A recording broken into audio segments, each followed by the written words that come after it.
Teman sekalian, sekali lagi kita harus waspada terhadap itu semua. Ojo gampang ngeklaim, tapi juga ojo gampang percaya, tapi juga ojo gampang ora percaya. Lebih baik kita memakai peralatan yang Allah kasih ke kita, yaitu akal sehat, tapi juga kepekaan rasa. Nek kue akal sehat tok, kue kehilangan separuh. Nek kue kepekaan rasa tok, kue iso kepleset kepada separuh yang lain. Itu. Jadi sekali lagi ini pelajaran sehari-hari ya. Jadi tidak ada yang penting amat. Yang mungkin Bobit lupa adalah saya tunjukkan kepada mereka hasil foto saya di situ. Aku moto. Liane di sing dadi to.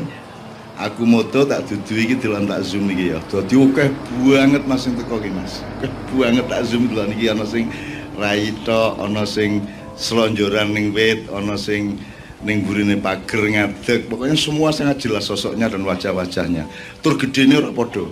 Ana sing cilik, ana sing gede banget, ana sing ndodok apa ngene iki, ndokok apa? Jadi memeluk dengkulnya itu lungguh karo ndoprok dan seterusnya macam-macam, dan mereka itu semua pengikut pengajian yang setia. Ya, alhamdulillah.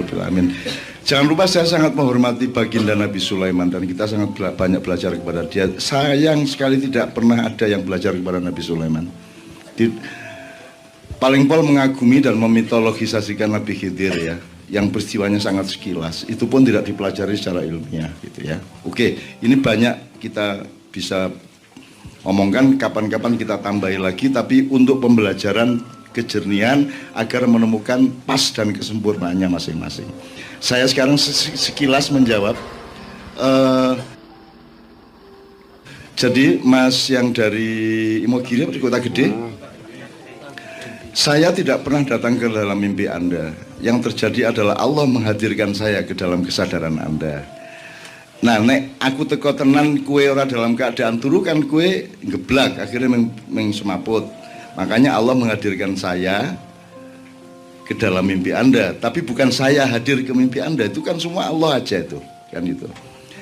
Maka di situ ada tuntunan dari Allah, ada tanda-tanda, ada amsal, ada hidayah.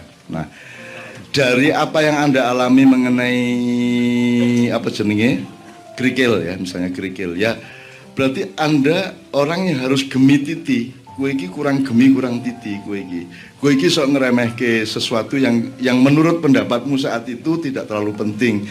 Meng kerikil kan.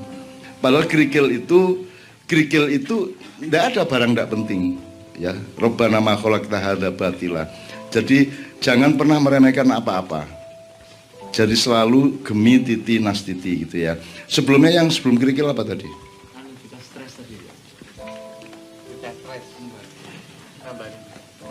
Iya, nambani busta stres. Oh iya, jadi tingkatkan kedekatanmu dengan anak-anak kecil, ya. Karena anak-anak kecil ini sebenarnya adalah kariermu ya.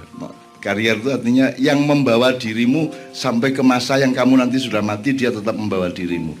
Jadi entah anakmu, entah anak tetanggamu, siapapun anak kecil, saya ingatkan Syekh Jangkung, yaitu Saridin muridnya si Sunan Kudus itu, karena dia harus ikut Sunan Kudus kemana-mana, akhirnya dia keluarganya sering ditinggalkan dan dia ditanya pada suatu hari, lu terus piye iki anakmu kok didik iki kowe lunga terus.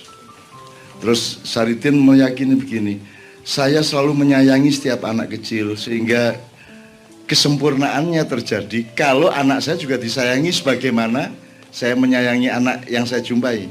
Entah siapa yang menyayangi anak saya. Jadi selalu ada keseimbangan. Jadi kesempurnaan tadi terjadi karena keikhlasan dan keseimbangan gitu ya. Kira-kira ngono kuwi Mas. Jadi mungkin karo cah cilik kowe kurang cedak dan seterusnya. Wallahu alam, saya tidak tahu. Saya bukan orang yang mengetahui persis segala sesuatu, tapi carilah amsal itu kira-kira maknanya apa. Wong sangat cetok kok. Seperti kerikil tadi sangat cedak. Jadi kue kurang wiritan, kue kurang gemi titi kue malah. Terus untuk anak saya yang dari Cirebon yang di Merbabu 1, saya kira sebaiknya Anda kembali ke sana barang satu hari. Satu hari Anda selalu apa namanya, Anda selalu membaca Bismillahirrahmanirrahim sampai ke sana. Sampai sana kamu ambil air, kamu baca ayat kursi, ya, paling ora ping 9 walaya udu hifdzumanya diulang 9 kali itu. Kemudian Nyun sewu, ini bukan mistik, sama sekali bukan mistik. Ini tanda kepada Allah, cara kita berdoa kepada Allah, ya. Dan kita ini khalifah, jadi kita ini tangan panjangnya Allah sebenarnya, kan gitu. Dan karena kita tidak berkuasa, maka kita memohon kekuasaan Allah dengan tanda-tanda itu, ya. Sama dengan air tadi, kalau air ditiup kemudian partikelnya, komposisinya menjadi berbeda, maka dia punya daya, ya, punya daya untuk misalnya menyembuhkan. Itu fenomena itu sudah ada pada air Zam-Zam. Air Zam-Zam adalah air biasa yang oleh Allah diberi perintah. Jadi sing nyuwuk ki Allah dewe. Maka ya dah, yang nyuwuk air Zam-Zam itu Allah sendiri diperintahkan untuk menyembuhkan orang yang meminumnya, kan begitu. Sehingga ada fenomena itu, ada klausul itu dalam kehidupan. Kalau Anda sekarang air Zam-Zam banyak dijual di mana-mana dan belum tentu air Zam-Zam, maka Zam-Zamkan sendiri. Dengan kepercayaanmu kepada Allah, dengan tajallinya Allah kepada dirimu, dengan kehendakmu yang ikhlas, yang tulus kepada Allah, maka Zam-Zamkan air itu, ya. Kamu meneruskan apa yang dilakukan Allah itu sendiri, gitu.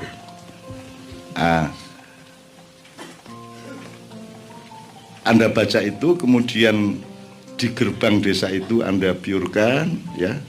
Kalau ada beberapa titik misalnya di perempat, di 4 titik, ya, 4 titik segi 4 di desa itu, kemudian supaya Anda menjadi pengawal selamanya bagi nasib orang itu dari generasi ke generasi di desa itu.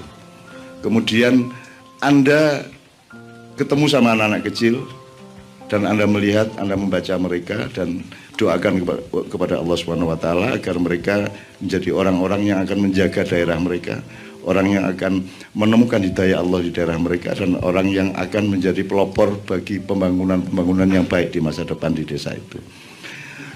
Kalau Anda sudah lehal dari merbabu itu, Anda akan menemukan di Cirebon nanti. Anda akan menemukan akurasi itu di Cirebon. Jadi mindsetnya berangkat dari torikot Anda di merbabu itu. Nanti di Cirebon Anda akan menemukannya. Anda akan melihat apa yang harus Anda lakukan. Anda akan dipertemukan oleh Allah.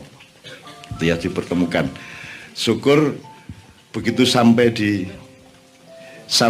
Cirebon, sempatkan ba'da sholat isya atau ba'da sholat malam Anda baca surat Yasin. Ya, ini kehendak loh, ya, ini doa kepada Allah, ya, bukan mistik, bukan klinik, ya. Anda baca surat Yasin, di situ ada kata mubin sekian kali, ya Pak Muzamil, ya. Fi dhalalim mubin, mubinnya itu Anda ulang sampai 102 kali. Kenapa 102? Ya itu perhitungan kita aja. Sebenarnya ping 3.500 ya entuk, ya. Diri gue, ya. Ya. Sayang hari ini kita tidak sempat wiritan karena waktunya akan segera habis. Tapi kira-kira Anda baca Yasin, mubinnya diulang. Fi dhalalim mubin mubin mubin mubin mubin mubin mubin mubin mubin mubin mubin mubin mubin mubin mubin mubin mubin mubin mubin sampai 102 kali. Allah insya Allah akan memberi kejelasan begitu kamu bangun tidur, ya. Nek kue ketemu kucing berarti ternak kucing.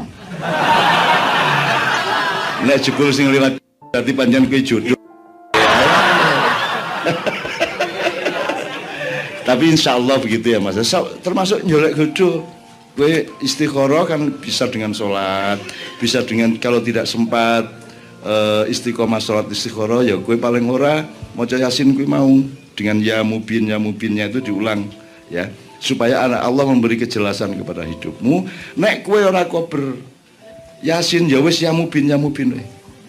Ya mubin wae. Misale gue duwe yang arep rabi ning ragu-ragu, ya, mergo bojomu ki anak wong sugih kowe kere banget misalnya, ya.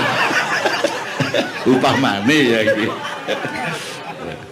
Upamane. Aku bingung iki dirabi apa ora. Nah, istikharah, ya. Kan sudah tahu tata caranya, atau pokoknya Anda puasa 3 hari, setiap malam ada istikharah. Kalau nek ora kok berasal atimu tetap istiqomah nang Gusti Allah, Cukup mungkin dengan ya mubin, ya mubin, ya mubin saja. Tiap malam ya mubin dibaca sebanyak mungkin. Jangan terlalu berpedoman kepada angka karena akan mengurangi konsentrasimu terhadap takwa kepada Allah, harapan dambaan kepada Allah karena kamu sibuk dengan angka. Maka tentukan berdasarkan menit aja. Misalnya 9 menit tak waca, umpamanya gitu ya. Nah, tapi mohon kepada Allah, ya Allah berilah aku petunjuk yang mudah bagiku. Ya. Maka kamu tentukan simbolnya. Simbol petunjuk Allah itu. Ya Allah, kalau cewek ini, anak orang kaya raya ini, yang orang tuanya sudah tua sehingga setelah saya kawin mudah-mudahan meninggal. Ya, sehingga warisannya akan sampai ke saya. Kalau memang dia baik, ya Allah berilah aku tanda melalui warna hijau atau putih misalnya ya. Kalau tidak baik untukku bagi masa depanku dunia akhirat, maka berilah aku tanda dengan warna merah atau hitam. Nah, mungkin iso kowe ngenteni 3 dina sik lagi ketemu abang. Jadi begitu kowe metu omah ketemune abang berarti ojo. Nek kowe ketemune putih apa hijau berarti yo. Mungkin paginya kamu langsung dikasih tanda oleh Allah. Mungkin tengah-tengah membaca ya mubin kowe wis ana daya warna hijau. Iso wae. Gitu ya. Utawa kucing ireng liwat buat. Tur nerjang raimu ya wis rasida wae ya toh. Mungkin saja sebelum kamu membaca sudah diberi tanda. Why not? Kenapa tidak kalau Allah mau? Ya. Saya punya banyak cerita mengenai itu tadi. Saya punya banyak cerita mengenai bahkan sebelum yang saya kasih itu disentuh, Allah sudah memberikan kabulnya. Gitu.